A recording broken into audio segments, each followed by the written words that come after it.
은혜로운 찬양을 우리 주님께서 기쁘게 받으신 줄 믿습니다. 사랑하는 성도 여러분, 대림절 둘째 주일인데요, 하나님의 은혜와 예비하신 복이, 특별히 주님의 평안이 우리 가운데 가득하기를 주님의 이름으로 축복합니다. 여러분, 대림절 둘째 주일의 주제는 평화입니다. 그래서 평화를 기원하는 촛불을 켰습니다. 주중에 DMZ 수색대에서 근무하셨던 한 성도님의 옛날 군대 이야기를 들었습니다. 말년병장 한 명이 제대를 곧 앞두고 있는데 제대 기념사진을 DMZ에 근무했으므로 DMZ에서 좀 찍겠다고 여러 명을 데리고 북쪽으로 깊이 들어갔다가 그만 지뢰를 밟고 말았다고 합니다. 그래서 다리가 날아가 버렸다고 합니다. 선임하사가 그를 구하러 갔다가 그 역시 지뢰를 밟아서 다리가 잘라지고 말았습니다. 설상가상으로 우리 군이 깊이 북쪽으로 들어가고 폭발 소리가 연이어 들리자 북측에서 총을 연사하였고 이에 남측에서도 대응 사격을 하고 우리 측에서는 포격까지 하였다고 합니다. 그 아수라장에서 다른 사람들이 다친 2명을 구하러 갔지만은 지뢰를 밟아 다리를 잃은 말년병장과 선임하사는 결국 목숨을 잃고 말았다고 합니다. 구하러 간 이 중 한 명도 부상을 입고 말았다고 합니다. 이 엄청난 사고에 대해서 유엔사에서 조사가 나왔지만은 당시 군 당국은 모든 것을 덮어버리고 북한의 총기 사격으로 인해 우리가 대응하다가 일어난 그런 사고로 결말을 지어 버렸다고 합니다. 여러분, 아직도 전쟁이 끝나지 않고 있는 우리나라에 평화가 정착되지 못한 분단 상황에 있는 이 민족의 비극이 아닐 수 없습니다. 저는 이 이야기를 듣고 생각해 보았습니다. 우리가 모르는 새 얼마나 많은 군인들이, 청년들이 그간 죽거나 다쳤을까라는 생각을 말입니다. 예전에 강릉의 잠수함이 침투하여서 무장공비를 침투시켰습니다. 이 상륙한 무장공비를 소탕하기 위해서 제가 있었던 부대인 702와 옆에 있는 703 부대가 그들을 소탕은 하였지만은 그 과정에서 적탄에 맞아 죽은 것보다 더 많은 장병들이 서로 수색하고 총격전을 하다가 5인 사살로 인해서 많이 죽었었습니다. 너무나 안타까운 일이 아닐 수가 없습니다. 그야말로 비극이죠. 여러분, 우리가 잘 먹고 잘 살고 누리고 있는 것 같지만 아직도 한반도와 이 세상은 평화가 없는 세상을 우리는 살아가고 있습니다.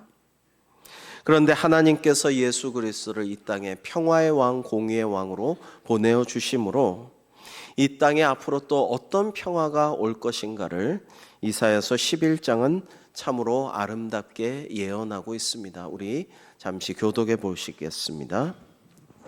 이새 줄기에서 한 싹이 나며 그 뿌리에서 한 가지가 나서 결실할 것이요 그의 위에 여호와의 영 곧 지혜와 총명의 영이요 모략과 재능의 영이요 지식과 여호와를 경외하는 영이 강림하시리니 그가 여호와를 경외함으로 즐거움을 삼을 것이며 그의 눈에 보이는 대로 심판하지 아니하며 그의 귀에 들리는 대로 판단하지 아니하며 공의로 가난한 자를 심판하며 정직으로 세상에 겸손한 자를 판단할 것이며 그의 입의 막대기로 세상을 치며 그의 입술의 기운으로 악인을 죽일 것이며 함께 공의로 그의 허리띠를 삼으며 성실로 그의 몸에 띠를 삼으리라. 아멘. 오늘 말씀 첫 번째로 공의의 왕이 우리에게 오시면 절망 속에서도 소망이 우리에게 피어납니다. 이새 줄기라는 것은 이 줄기라는 것은 잘려나간 그루터기를 뜻하는 건데요. 다윗 왕조가 무너지고 백성들은 이방 국가로 포로로 끌려가고 이스라엘은 하나님을 잃은 민족처럼 방황했죠. 여러분, 나무 전체가 다 잘려나가고 둥지만 남은 구루터기는 이제 다 끝났다 절망의 상징입니다. 그러나 하나님께서는 바로 그곳에서 새싹을 틔우십니다. 여러분 기억나십니까? 2020년에 미국 캘리포니아에 어마어마한 산불이 나서 정말 꺼지지 않고 수개월을 계속해서 산불이 번져 갔었습니다. 드디어 수개월 만에 산불이 다 그쳐진 후에 전문가들이 완전히 불타버린 숲을 찾아서 조사를 했습니다. 다들 이제 여기는 끝났다. 이 숲은 이제 회생불능이다. 여러 달을 탔는데 어떻게 생명이 존재할 수가 있으랴라고 생각했습니다마는 숯덩이로 변해버리고 쓰러져서 그루터기만 남은 그 옆에 믿기지 않는 장면이 있었습니다. 아직도 제 가운데 열기가 남아있는 그 옆에 작은 초록 새싹이 솟아나고 있었던 것입니다. 하나님께서는 새 생명을 조용히 준비하고 계셨다라는 것입니다. 사랑하는 성도 여러분, 요즘 코로나 때보다도 어렵다라고 자영업자들이 힘겨워하는 이야기들을 듣고 있습니다. 너무 손님이 없고 너무 거래가 없고 너무 힘들어서 참 어렵다라는 이야기들을 듣곤 합니다. 가정의 문제, 앞날의 진로의 어려움, 또 이 온 시대적인 혼란 때문에 영적인 이 난맥상 때문에 아무리 열심히 공부하고 고생하고 수고하고 정말 애를 써도 도무지 일이 잘 풀리지 않음으로써 나는 이제 틀렸어, 난 이제 끝났어란 마음을 갖는 그런 분이 계십니까? 그러나 하나님은 다 타버린 숲 가운데에서도 잘려나가 그루터기밖에 없는 그 둥지 가운데에서도 기적적으로 새싹을 틔우시고 새로운 미래를 준비하시는 주님이신 줄로 믿습니다. 그런 하나님께 소망을 두고 이겨내고 승리하는 우리 모두가 되기를 주님의 이름으로 축복합니다. 꽃과 나무를 무척 아끼고 사랑하는 왕이 있었습니다. 어느 날 왕이 아침에 정원에 나가보니 모두들 꽃과 나무들이 시들어가고 있었어요. 왕이 떡갈나무에게 묻습니다. 떡갈나무야, 무슨 일이 있었니? 도대체 왜들 다 시들어가고 있지? 대답하기를 나무들이 서로 자기가 다른 나무보다 못하다고 실망하고 있어요. 소나무는 자신이 포도나무처럼 열매 맺지 못한다고 낙심하고 있고요.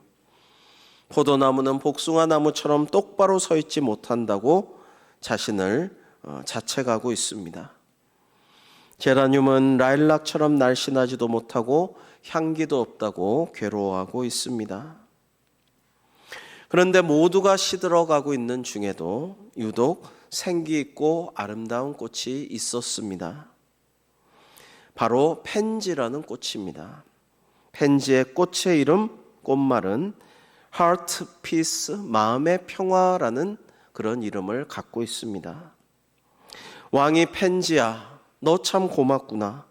다들 낙심하며 절망하고 시들어 가고 있는데 너는 이렇게 꿋꿋하게 아름답게 잘 피어나고 있으니 참 고맙구나, 기쁘도다, 이렇게 이야기를 하였습니다.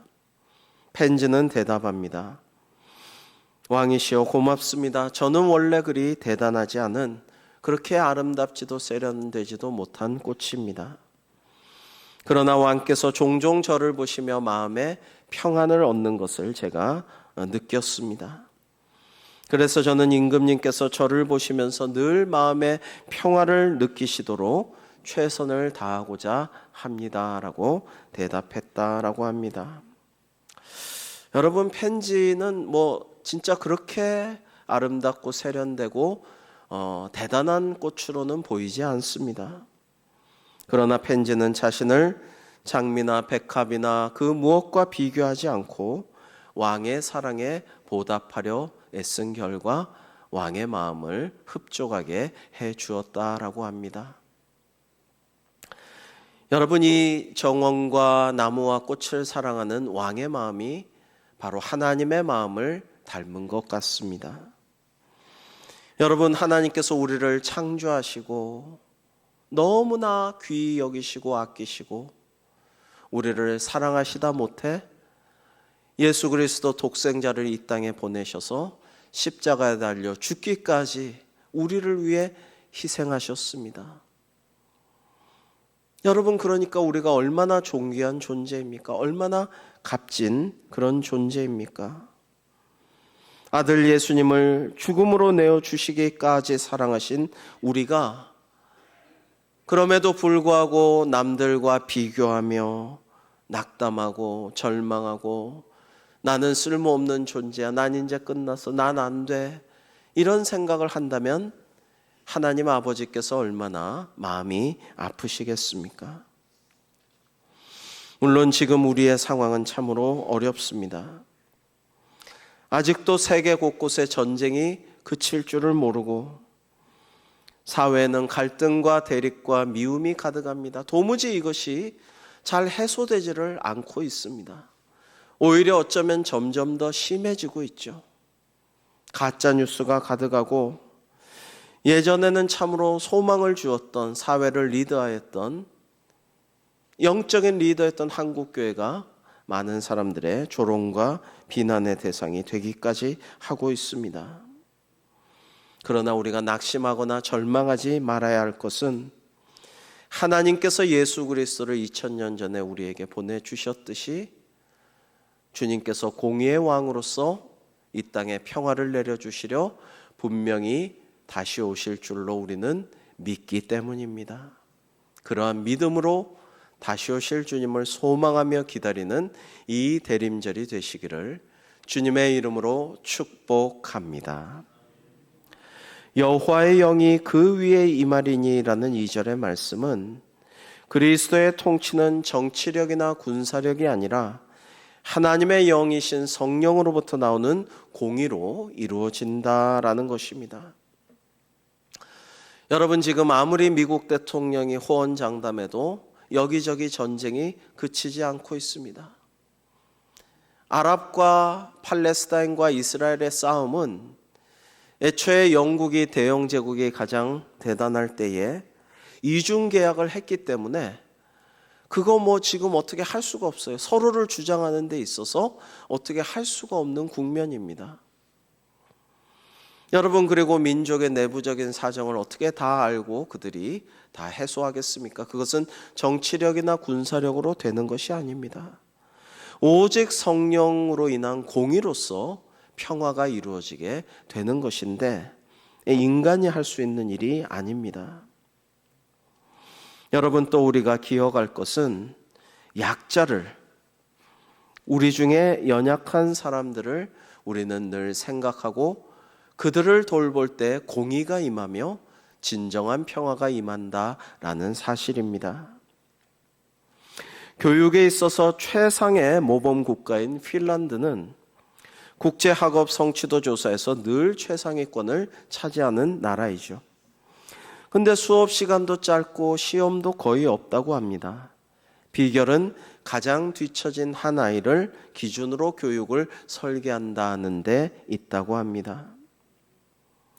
여러분, 이 땅에서 공의와 평화는 아직 멀기만 하지만 그러나 우리가 강한 사람, 대단한 사람, 잘난 사람, 뛰어난 사람 중심으로가 아니라 연약하고 부족하고 모자라고 힘들어하는 이들을 중심으로 사회를, 교회를, 우리 가정을, 모든 조직과 기관을 꾸려나간다면 그러면 그 땅에 하나님의 나라가 임하게 될 것입니다.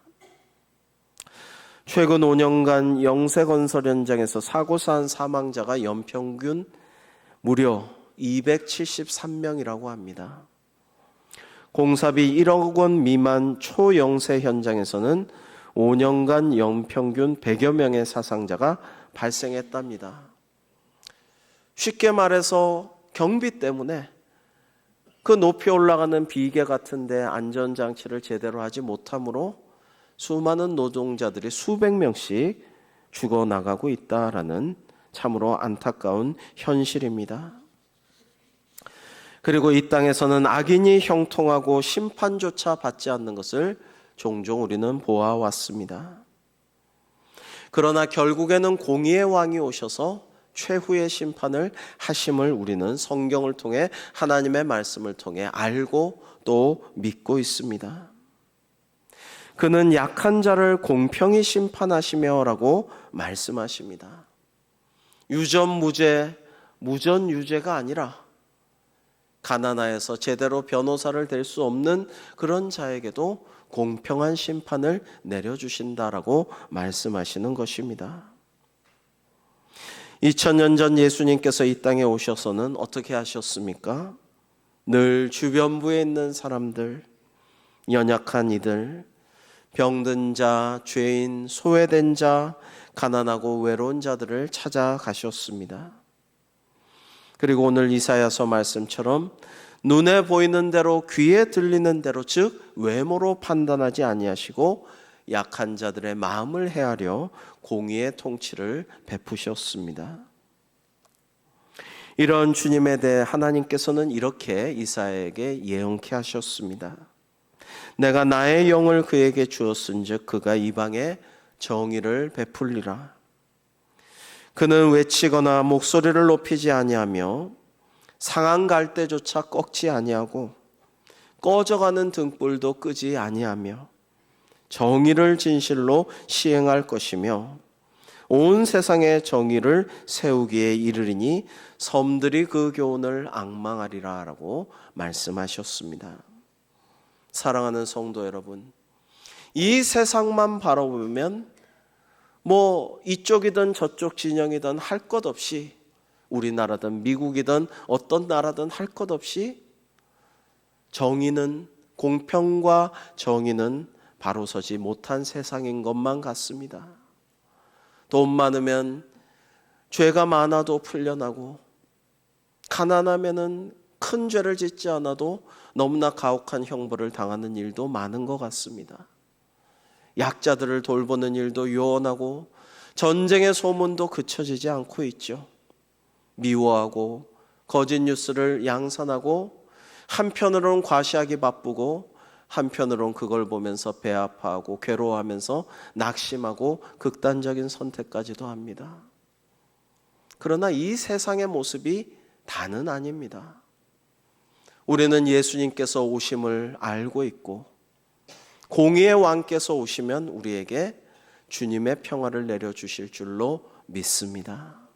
그런 예수님을 기대하며 기다리며 이 대림절을 보내야겠습니다. 두 번째로 주님께서는 우리에게 평화의 비전을 보여주십니다. 평화에 관하여 이사야가 2장 4절의 한 예언과 놀랍게도 똑같은 예언을 미가 선지자가 똑같이 합니다. 미가서 4장 3절에 그가 많은 민족들 사이의 일을 심판하시며 먼 곳 강한 이방 사람을 판결하시리니 무리가 그 칼을 쳐서 보습을 만들고 창을 쳐서 낫을 만들 것이며 이 나라와 저 나라가 다시는 칼을 들고 서로 치지 아니하며 다시는 전쟁을 연습하지도 아니하고 라고 그리스도 오심을 예언하였습니다.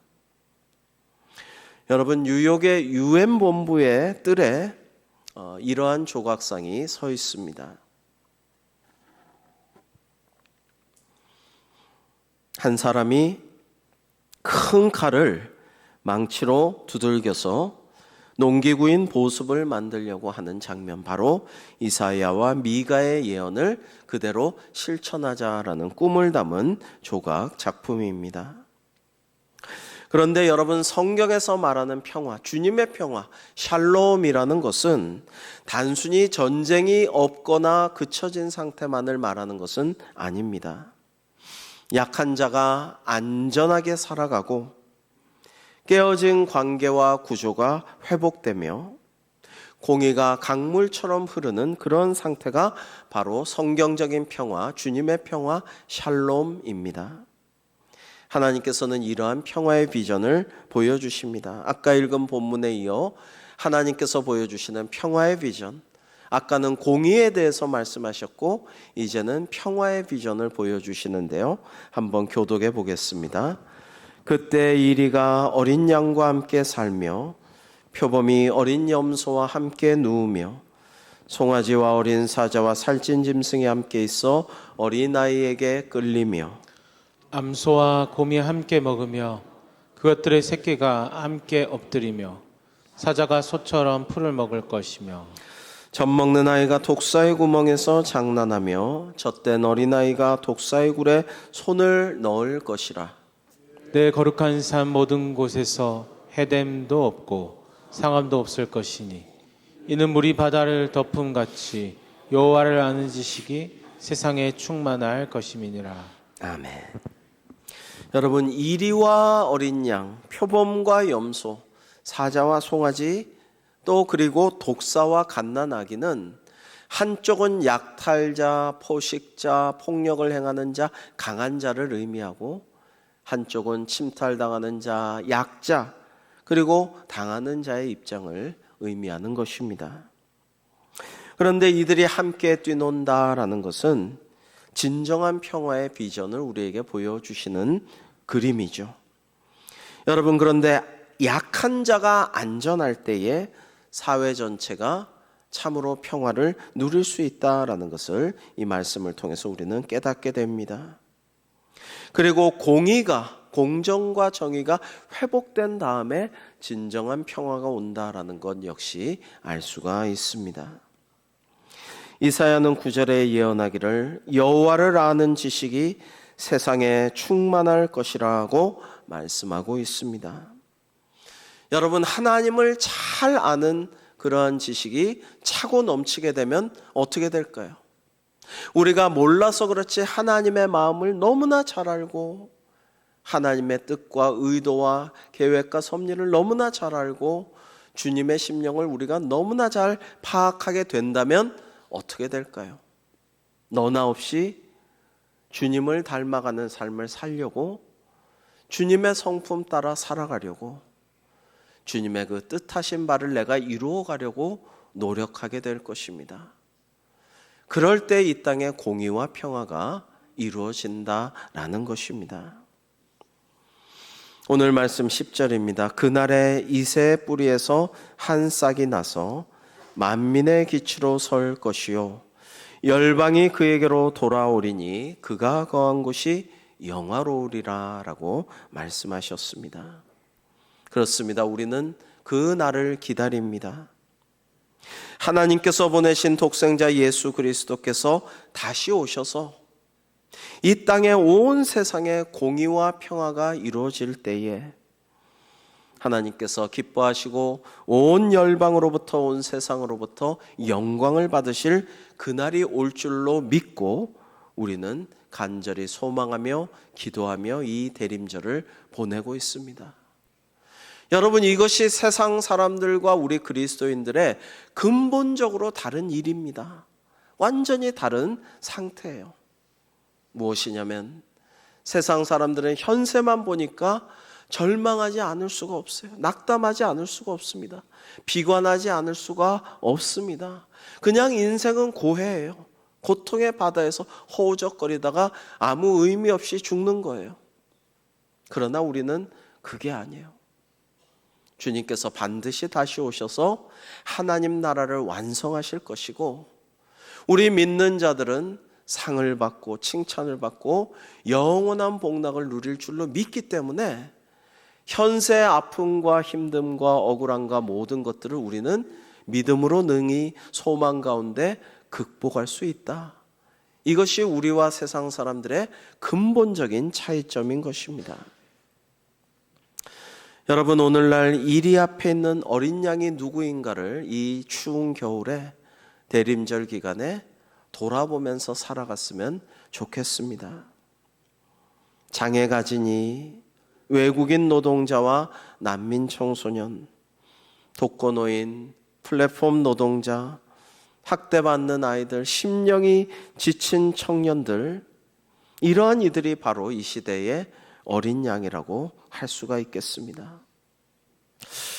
여러분, 참 북유럽 국가들에 이렇게 돌아보면서 참 부러웠던 점은 그들은 약자나 장애인이나 어떤 지체가 장애를 갖고 지체 장애인이나 이런 이들을 돕겠다는 그런 것이 전혀 없더라고요.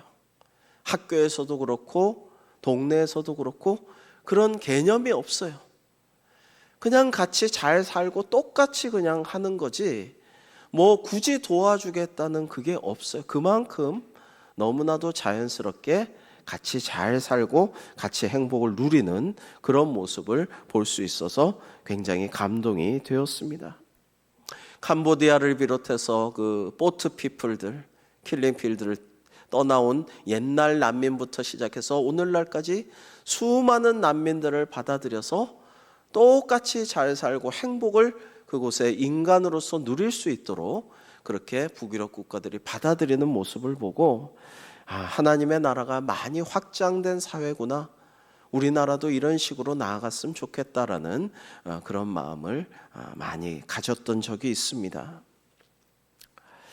예수님께서는 우리가 이러한 오늘날 이리 앞에 있는 어린 양들을 보호해주고 돌봐주고 그 목소리에 한 번 더 귀 기울여주고 그들이 공평하게 대우받게 하며 주님의 평화 샬롬 속에 살아갈 수 있도록 우리가 돕기를 원하십니다. 1930년대 대공황 당시에 미국 뉴욕의 한 즉결 재판부에 허름한 옷차림의 할머니가 피고인석에 섰습니다. 죄목은 빵가게에서 빵을 훔친 절도죄였습니다.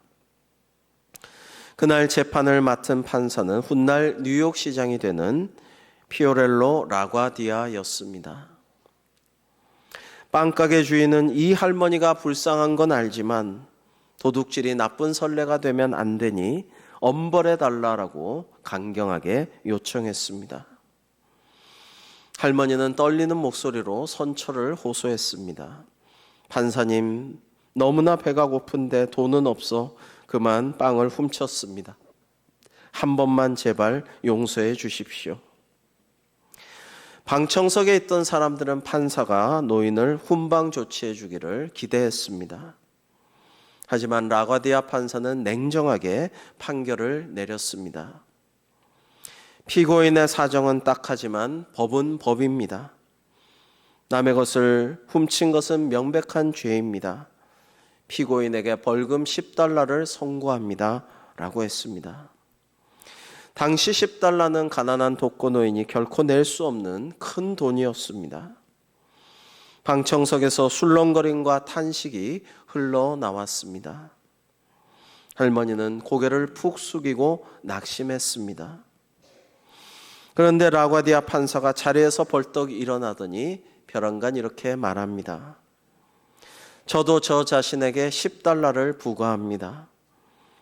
배고픈 할머니가 이렇게 어려워서 빵을 훔쳐야 할 만큼 괴로운 상황인데도 저는 그간 좋은 음식을 먹으며 잘 지내며 이 도시의 어려운 이들을 돌보지 못한 죄가 있어 저에게 벌금을 부과하는 것입니다.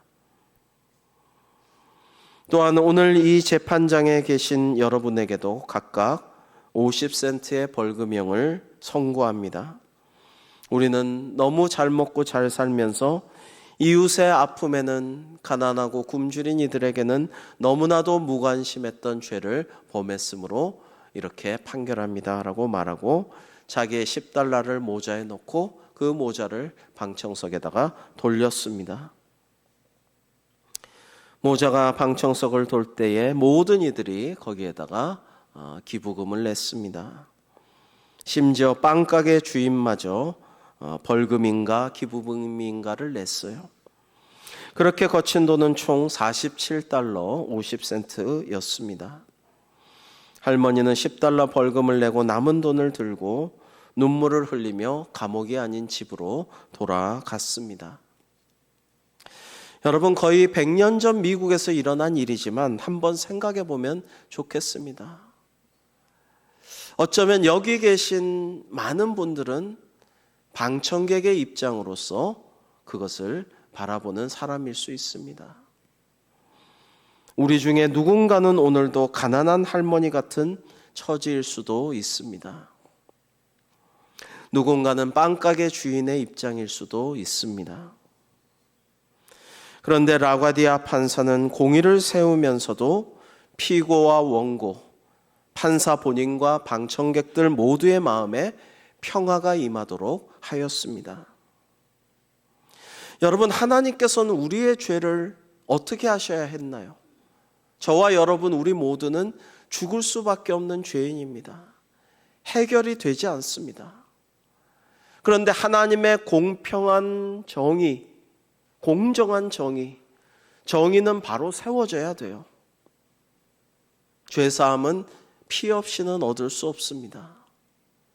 그래서 하나님께서는 정의를 세우기 위해서 예수 그리스도, 하나님의 독생자를 십자가에 달려 보혈의 피를 흘리며 죽으시게 하였습니다.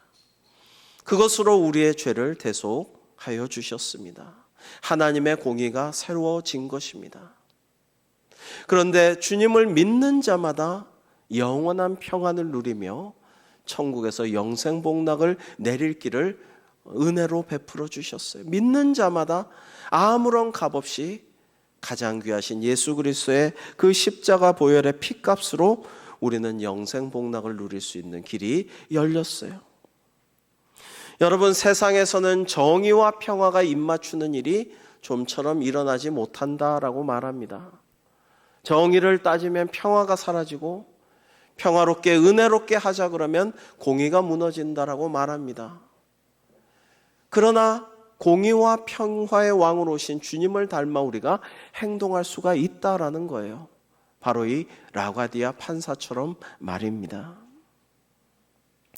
2019년 한 한국의 스타트 업체가 한 시각장애인의 요청을 듣고 음성 기반 버스 도착 알림 기능을 개발했습니다. 근데 개발하면서도 아이고 이걸 누가 쓰겠어? 얼마나 쓰겠어? 그냥 우리가 저 시각장애인 좋은 일이나 하나 해주는 셈 치고 개발하자, 이렇게 하면서 개발을 했다라고 합니다. 그런데 회의적인 예상을 했지만 놀랍게도 시각장애인뿐만 아니라 노약자, 어린이, 외국인 등 수많은 사람들이 음성 기반 버스 도착 알림 기능으로 큰 도움을 받고 있다라고 합니다. 이것은 약자의, 소외된 한 사람의 소리에 사회가 귀를 기울일 때 우리 가운데 평화가 임하게 됨을 보여주는 것입니다. 우리도 할 수 있다라는 것입니다.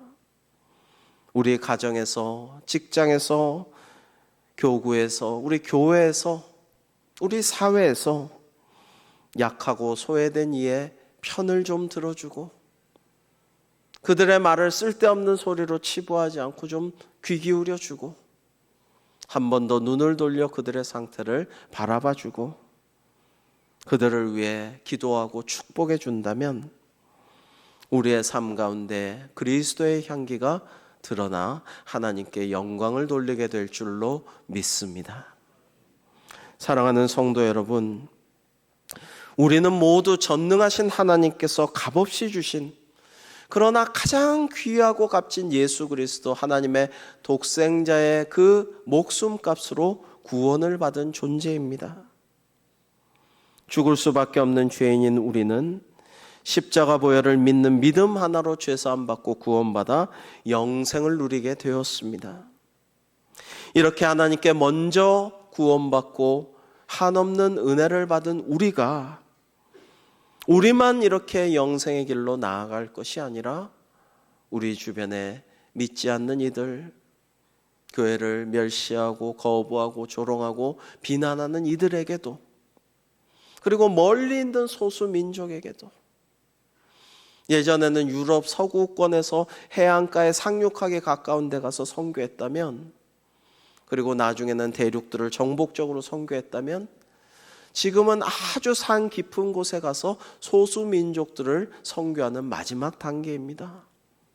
우리가 전도하고 땅끝까지 선교하라는 것이 주님의 지상명령이 아니겠습니까? 사랑하는 성도 여러분, 이 대림절에 공의의 왕께서 이 땅에 주님의 평화를 이루실 수 있도록 우리가 그 길을 예비하고 작은 역할이나마 우리의 일상에서 감당하는 우리 모두가 되기를 주님의 이름으로 축복합니다. 기도하겠습니다. 평화의 왕으로 오신 주님, 가정과 교회와 사회에서 연약한 자들을 한 번 더 돌아보는 저희들이 되게 하여 주옵소서. 그들의 작은 목소리에 귀 기울이게 하시고 때로는 용기 있게 대담하게 그들의 편이 되어주는 사랑을 저희들에게 실천케 하여 주옵소서. 대림절을 보내며 저희의 삶 속에서 작은 공의를 실천함으로 주님 모시는 길을 예비하게 하여 주시옵소서. 가장 작은 소자에게 한 것이 바로 나에게 한 것이라고 하신 주님의 말씀을 기억하며 그와 같은 하나님의 말씀 여호와를 아는 지식이 저희들을 가득 채워 지배하게 하시고 그러한 말씀과 지식으로 우리 주변에 주님의 평화를 이루는 삶이 될 수 있도록 저희를 사용하여 주옵소서. 예수님의 이름으로 기도하옵나이다. 아멘.